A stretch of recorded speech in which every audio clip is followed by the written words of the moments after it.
أعوذ بالله من الشيطان الرجيم. وإذ قال موسى لقومه إن الله يأمركم أن تذبحوا بقرة، قالوا أتتخذنا هزؤا؟ قال أعوذ بالله أن أكون من الجاهلين. قالوا ادع لنا ربك يبين لنا ما هي. قال إنه يقول إنها بقرة لا فارض ولا بكر عوان بين ذلك فافعلوا ما تؤمرون. قالوا ادع لنا ربك يبين لنا ما لونها. قال إنه يقول إنها بقرة صفراء فاقع لونها تسر الناظرين.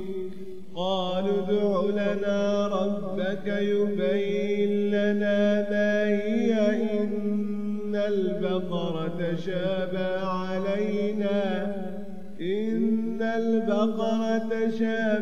علينا وإنا إن شاء الله لمهتدون.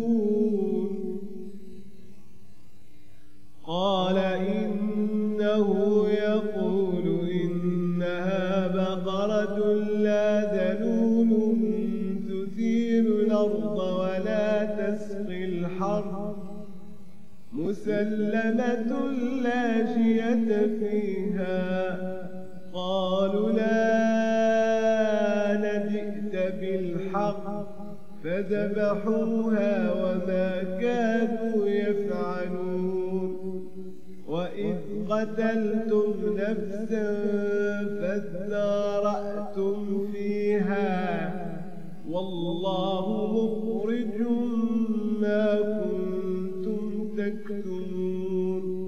فقلنا اضربوه ببعضها كذلك يحيي الله الموتى ويريكم آياته لعلكم تعقلون.